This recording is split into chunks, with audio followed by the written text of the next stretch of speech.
Hello Radhe Radhe. Welcome back to my channel. तो दोस्तों कैसे हैं आप लोग। आशा करते हैं सभी लोग अच्छे होंगे और 2-3 दिन से तो बढ़िया मौसम भी हो रहा है और पढ़ाई में भी अच्छा लग रहा होगा करने में। ठीक है, तो चलिए आज हम लोग जैसे कि मैंने बताया था कि पेपर सेकंड का थर्ड यूनिट से आज हम लोग स्टार्ट करेंगे। ठीक है, तो देखिए ये पहला पार्ट है, फिर इसके बाद अभी 4 पार्ट और आएंगे जिसमें कि हम लोग पूरी पूरी यूनिट को कंप्लीट कर लेंगे। ओवरऑल टोटल हमारे 5 वीडियो में हम लोग को पूरा पूरा यूनिट थर्ड को कंप्लीट कर लेंगे। ठीक है, और हो सकेगा तो आज ही ये पूरी पूरी यूनिट मैं कंप्लीट करवा दूंगा। ठीक है, बट अगर सपोज कि नहीं होता है तो हमारा खाली लास्ट का वीडियो रह जाएगा, एक वीडियो जिसमें हम लोग को एमसीक्यूज एक्स्ट्रा वाले जो एमसीक्यूज हैं वो भी करने हैं। ठीक है, चलिए स्टार्ट करते हैं। और जो लोग नए हों वो पहले सब्सक्राइब जरूर कर लें क्योंकि हम लोग बहुत सारा इस पे क्वेश्चंस को कंप्लीट कर चुके हैं। पवन सीरीज़ भी कंप्लीट हो चुकी है। ठीक है, पूरी पूरी जिनको नहीं पता है वो जाके अपना प्लेलिस्ट में देख ले जाके। और प्लेलिस्ट वैसे तो नहीं बनाई है मैंने, बट मैं अभी कोशिश करता हूँ कि प्लेलिस्ट पवन की भी अलग कर दूँ। ठीक है, जैसे कि अभी इसका मैंने बनाया है वैसे उसको भी अलग कर देते जिससे दिक्कत ना हो। तो चलिए स्टार्ट करते हैं। देखिए पहला इस पे दिया गया है कि भारत में विभिन्न स्तर पर शिक्षा की चुनौतियां। ठीक है, कौन कौन सी चुनौतियां थी। तो सबसे पहले दिया गया प्राथमिक शिक्षा के सार्वभौमिकरण से तात्पर्य।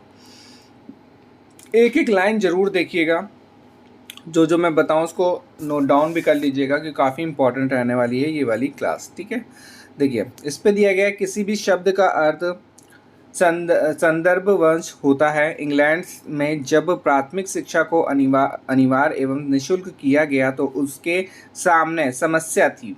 इस शिक्षा को देश के यथा आयु वर्ग के सभी बच्चों को सुलभ कराना। ठीक है, इसके लिए उन्होंने यूनिवर्सलाइजेशन शब्द का प्रयोग किया।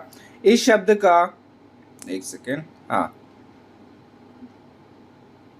हाँ, इस शब्द का हिंदी पर्याप्त है सार्वभौमिकरण। ठीक है, तो इसका भी आप लोग याद रखिएगा। अब कुछ विद्वान सार्वभौमिकरण शब्द के स्थान पर सार्वजनिकरण शब्द का प्रयोग करने लगे और कुछ विद्वांस लोकव्यापीकरण का। ठीक है, तो 2 शब्द आपको और मिल गए कि इनका प्रयोग होने लगा।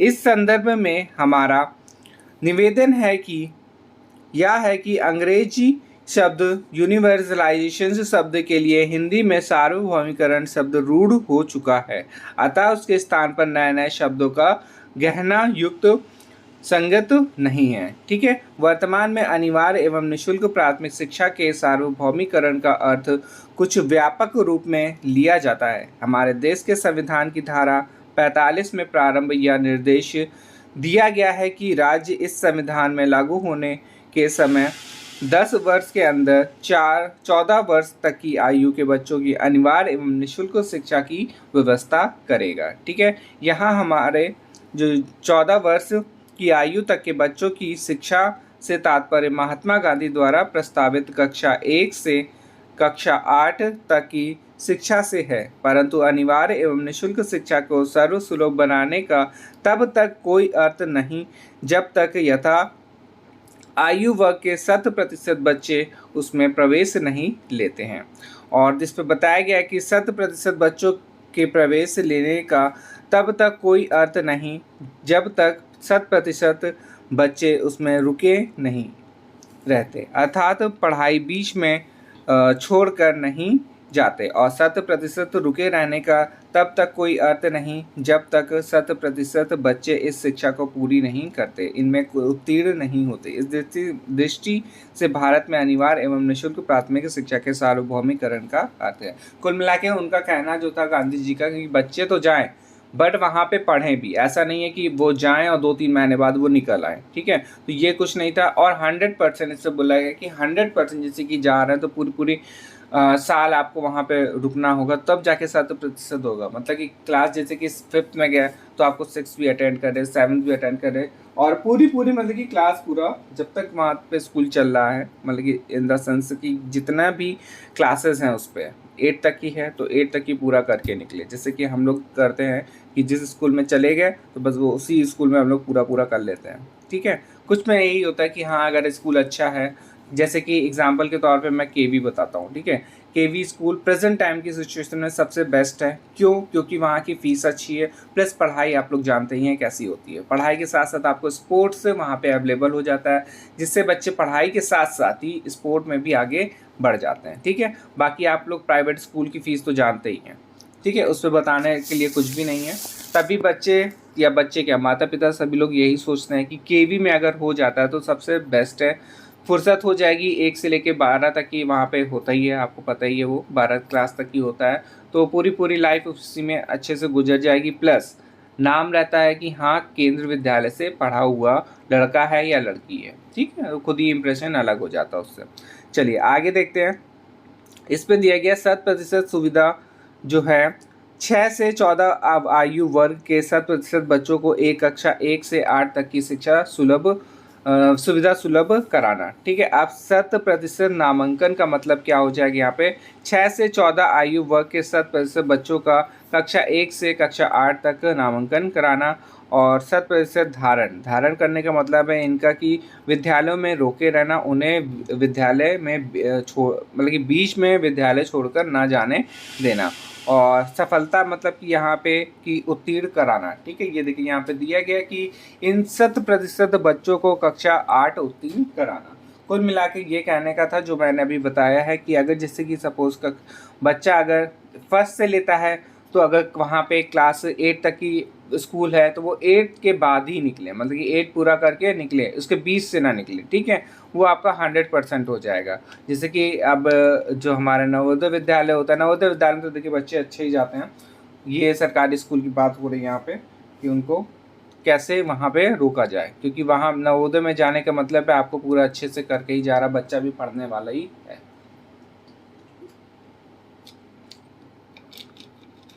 फिर इसके बाद दिया गया है, आगे देखते हैं। ये तो आपको समझ में आएगी, बट क्वेश्चन इससे आ भी सकता है। चलिए, अब यहाँ से आपका थोड़ा सा ज़्यादा इम्पोर्टेंट है, क्योंकि यहाँ से पॉइंट्स आपके बनेंगे। इसमें दिया गया प्राथमिक शिक्षा के सार्वभौमिकरण की वर्तमान स्थिति, क्या स्थिति है। सबसे पहले दिया गया है प्राथमिक शिक्षा के सार्वभौमिकरण का प्रथम पहलू, देश के 6 से 14 आयु वर्ग के 100% बच्चों को 1 से 8 तक की कक्षा सर्व सुलभ कराना। केंद्र सरकार के दावे के अनुसार शिक्षा सत्र 2014-15 के अंत तक 6 से 11 आयु वर्ग के 99% बच्चों को निम्न प्राथमिक शिक्षा के और 11 से 14 आयु वर्ग के बच्चों को 90% बच्चों को उच्च प्राथमिक शिक्षा के अवसर सुलभ करा दिए गए थे। ठीक है, ये डाटा है, बाकी एक्चुअल में क्या हुआ मुझे नहीं पता। फिर इस पर क्या दिया गया है कि वर्तमान 2016 से 17 में स्थिति यह है कि 6 से 14 आयु वर्ग के लगभग 25 करोड़ बच्चों में से लगभग 21 करोड़ बच्चे ही प्राथमिक एवं उच्च प्राथमिक स्कूलों में नामांकित हैं, और लगभग 4 करोड़ बच्चे ऐसे हैं जो प्राथमिक शिक्षा प्राप्त नहीं कर रहे हैं। इनमें लगभग 2 करोड़ बच्चे ऐसे हैं जिन्होंने प्राथमिक विद्यालय में प्रवेश ही नहीं लिया, और लगभग 2 करोड़ बच्चे ऐसे हैं जिन्होंने बीच में ही विद्यालय छोड़ दिए हैं। फिर जिस तेज़ी से देश की जनसंख्या बढ़ रही है और 6 से 14 आयु वर्ग के बच्चों की संख्या बढ़ रही है, इस बढ़ती हुई बाल संख्या की शिक्षा की भी निरंतर व्यवस्था करनी होगी। इसीलिए प्राथमिक एवं उच्च प्राथमिक स्कूल खोलने की निरंतर आवश्यकता होगी। ठीक है, देखिए जनसंख्या आपको भी पता है कि कितनी तेज़ी से बढ़ रही है। ठीक है, तो उसी के हिसाब से सारी फैसिलिटी भी होनी चाहिए। अभी आप लोगों ने खुद ही देखा है कि वैकेंसीज़ बहुत कम हैं, टीचर्स की बहुत कम वैकेंसीज़ आई थी, और अभी ब्यौरा भी निकला था कि काफ़ी प्लेसेस खाली भी हैं टीचर्स की, बट वैकेंसी अभी भी यूपी में नहीं आ रही। अभी अदर स्टेट में देखें तो आपके बिहार में देखिए बहुत अच्छी वैकेंसीज़ आई हैं। ठीक है, इतनी आई है कि पूरे देश की ऐसा फील हो रहा है कि पूरे देश की उठा के पूरी वैकेंसी यहीं पे दे दी गई है। ठीक है, 1.7 लाख वैकेंसीज़ है अप्रॉक्स। खैर वो तो एक अलग मुद्दा है, बाकी हम लोग को तो पढ़ना है। बीएड वाला अब देख लेते हैं, बीएड करने के बाद कहाँ कैसे जाएंगे, क्योंकि सरकारी में भी आ नहीं रही है, और बोला जा रहा है कि नया आयोग बनेगा, और नया आयोग बनने के बाद फिर अभी वो भी तो आ गया सर, नोटिफिकेशन भी आ चुका था कि यूपी टेट वाला नोटिफिकेशन आ गया, फिर उसके बाद देखा कि वो नोटिफिकेशन ही गायब हो गया। ठीक है, पता नहीं कैसे क्या करा गया। बट अभी प्रॉब्लम ये है कि आयोग का पता नहीं अभी बना है कि नहीं बना है। ठीक है, जब तक आयोग नहीं बनेगा तब तक फिर इसका आगे का प्रोसेस भी नहीं बढ़ेगा टीचिंग वाला। चलिए पहले हम लोग ये कंप्लीट कर लेते हैं, फिर उसके बाद में डिस्कस करेंगे। तो इसमें दिया गया प्राथमिक शिक्षा के सार्वभौमिकरण का दूसरा पहलू ये है कि देश के 6 से 14 आयु वर्ग के 100% बच्चों का कक्षा 1 से कक्षा 8 तक की कक्षाओं में नामांकन कराना, उन्हें प्रवेश देना। इस संदर्भ में हमारे देश की स्थिति बड़ी विचित्र है। कहीं बच्चे प्रवेश लेना चाहते हैं तो विद्यालय उपलब्ध नहीं है, तो कहीं विद्यालय है तो वहाँ 100% बच्चे उसमें प्रवेश नहीं लेते, या यूँ कहें कि उनके माता पिता उन्हें प्रवेश नहीं दिलाते। आज अपने में एक समस्या है, विशेषकर अनुसूचित जाति, अनुसूचित जनजाति और मुसलमान जाति के बच्चों के नामांकन की और बालिकाओं के नामांकन की। सरकार के आंकड़े बताते हैं कि वर्तमान 2016-17 में 6 से 14 वर्ष आयु वर्ग के लगभग 2 करोड़ बच्चे ऐसे हैं जिन्होंने प्राथमिक स्कूलों में नामांकन ही नहीं कराया है। फिर इस पर दिया गया प्राथमिक शिक्षा के सार्वभौमिकरण का तीसरा पहलू है कि 6 से 14 आयु वर्ग के 100% बच्चों को कक्षा 1 से 8 तक रोके रखना, उन्हें पढ़ाई बीच में छोड़कर न जाने देना। मानव संसाधन मंत्रालय की वार्षिक रिपोर्ट के अनुसार 2007-8 में प्राथमिक स्तर कक्षा 1 से 8 तक के बीच में पढ़ाई छोड़कर चले जाने वाले बच्चों का जो प्रतिशत है वो 43% था, जो 2011 में घटकर 35 हो गया। वर्तमान में अब ये 30 हो गया, मतलब कि 16-17 में 30 हो गया है। इसका अर्थ यह है कि कक्षा 1 में प्रवेश लेने वाले बच्चों में से भी कक्षा 8 तक पहुंचने वालों की संख्या लगभग कितनी है, 70 रह जाती है। इसे शिक्षा शास्त्र की भाषा में अपव्यय या वेस्टेज कहा जाता है। ठीक है, ये भी वर्ड अच्छा है, तो ये आपसे इससे भी पूछा जा सकता है क्वेश्चन। तो फिर आगे दिया गया है प्राथमिक शिक्षा के सार्वभौमिकरण का चौथा और अंतिम पहलू। ठीक है, एक एक पहलू आप लोगों को पता चल रहा है कि क्या कैसा क्या करा गया जा रहा है इस पर। और देखिए इस पे क्या दिया गया कि 6 से 14 आयु वर्ग के सभी बच्चों को समय के अंदर प्राथमिक शिक्षा पूर्ण कराना, उन्हें कक्षा 8 उत्तीर्ण कराना। परंतु 2011 तक में वास्तविक स्थिति यह रहेगी तो लगभग 20% बच्चे समय के अंदर से पाठ्यक्रम पूरा नहीं कर रहे थे। वे प्राथमिक शिक्षा के 8 वर्ष के पाठ्यक्रम को 8 वर्ष से अधिक की अवधि में पूरा कर रहे थे। वर्तमान 2016 और 17 में भी लगभग यही स्थिति है। इसे शिक्षा शास्त्र की भाषा में अवरोधन कहते हैं। ठीक है, स्टैग्नेशन कहते हैं। अब देखिए 2 वर्ड आपको मिले और ये 2 वर्ड से आपके क्वेश्चन से कन्फर्म है, इन दोनों में से एक क्वेश्चन आपसे पूछा जाएगा। ठीक है, तो दोनों वर्ड्स को अच्छे से देख लीजिए। अब देखिए यहाँ पे इसका ये पूरा दिया गया है, आप लोग खुद ही देख लीजिएगा एक बार। ठीक है, और ना समझ में आया तो एक बार फिर से एक बार रिवाइज कर लीजिएगा। रिवाइज करने में आपको खुद ही समझ में आ जाएगा कि कैसे क्या है दिया गया इस पर। ठीक, 2 चीज़ें हो गई। अब आगे देखते हैं हम लोग। और फिर आगे दिया गया सामान्य एवं व्यावसायिक शिक्षा। ठीक है, जो कि काफ़ी इम्पॉर्टेंट हो गई है प्रेजेंट टाइम के लिए। अब शिक्षा को सामान्यतः 2 वर्गों में विभाजित किया गया है। ठीक है, तो देखिए शिक्षा को कितने वर्गों में विभाजित किया गया है, 2 वर्गों में। एक हो जाता है सामान्य, दूसरा हो जाएगा व्यावसायिक। इससे बोला गया कि समान शिक्षा के अंतर्गत वह शिक्षा आती है जिसके द्वारा मनुष्यों में मानवीय गुणों का विकास किया जाता है, उन्हें सभ्य एवं संस्कृत नागरिक बनाया जाता है और सामान्य जीवन के लिए तैयार किया जाता है। और व्यावसायिक, आप लोग वर्ड से ही समझ में आ रहा है कि व्यावसायिक शिक्षा के अंतर्गत वह आता है जिसके द्वारा मनुष्यों को किसी उत्पादन कार्य, वितरण से प्रणाली अथवा किसी अन्य व्यावसायिक कार्य में निपुण किया जाता है और उन्हें इसके द्वारा अर्थोपार्जन का कर अपनी जीविका चलाने एवं सुख साधन जुटाने योग्य बनाया जाता है। ठीक है, तो ये क्या हो गया, सामान्य एवं व्यावसायिक शिक्षा का एक छोटा सा एक्सप्लेनेशन। चलिए अब आगे देखते हैं। इसमें दिया गया माध्यमिक शिक्षा के व्यवसायीकरण से तात्पर्य। ठीक है, माध्यमिक शिक्षा में जो व्यवसायीकरण होता है उससे क्या अर्थ है या क्या मतलब होगा। तो इसमें बताया गया कि सामान्यतः शिक्षा के व्यवसायीकरण से तात्पर्य शिक्षा को व्यवसाय परक बनाने से होता है, उस पर व्यावसायिक पाठ्यक्रम शुरू करने से होता है। परंतु हमारे देश में जिस संदर्भ में इस शब्द का प्रयोग किया जा रहा है, इसका अर्थ इससे कुछ भिन्न है। अतः हमें सर्वप्रथम उस संदर्भ को देखना होगा जिसमें इसका प्रयोग किया गया है।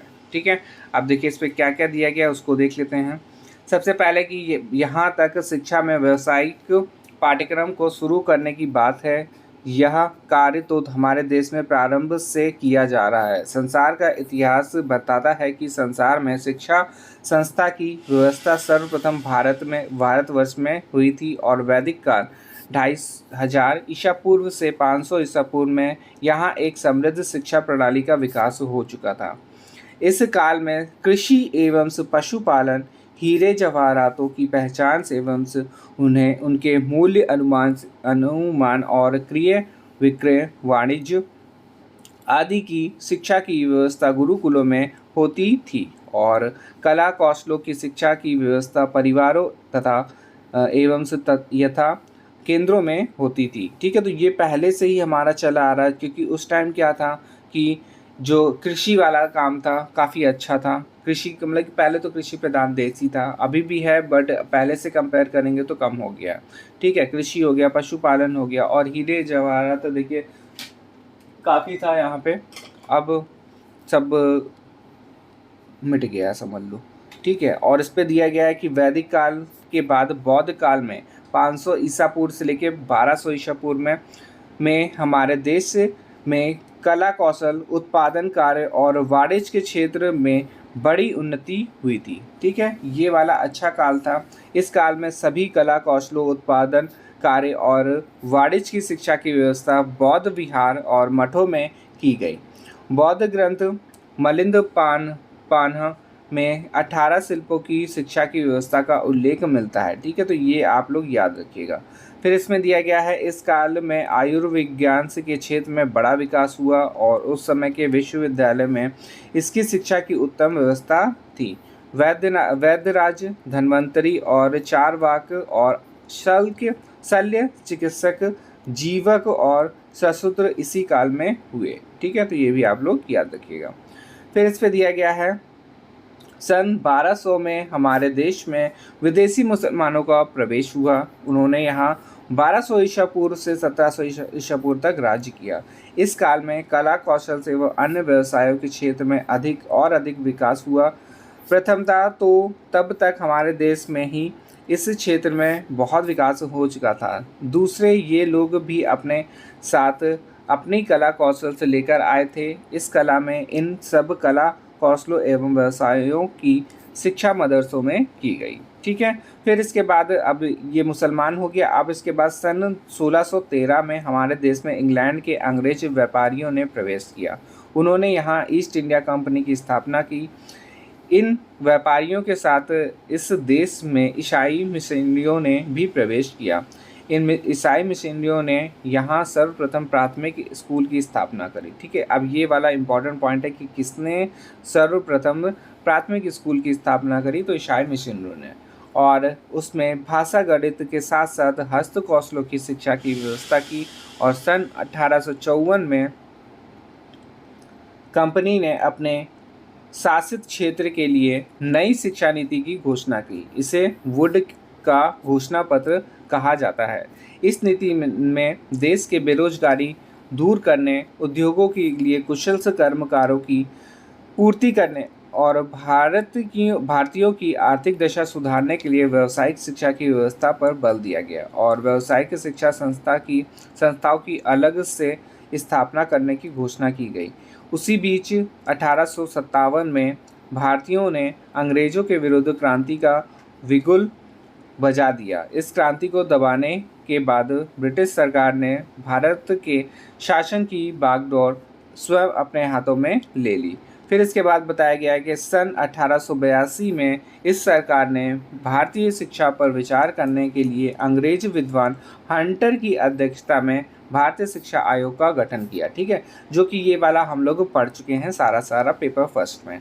और फिर इसके बाद बताया गया इस आयोग ने माध्यमिक स्तर पर 2 प्रकार के पाठ्यक्रम शुरू करने का सुझाव दिया? ए हो जाएगा साहित्यिक और बी है व्यवसायिक। ठीक, फिर वुड एवं एबट रिपोर्ट 1937 में भी यही सुझाव दिया गया और सार्जेंट योजना 1944 में इन्हें क्रमशः साहित्यिक और तकनीकी पाठ्यक्रम का नाम दिया गया। ठीक है, तो ये हमारा अभी फर्स्ट पार्ट कंप्लीट हुआ है।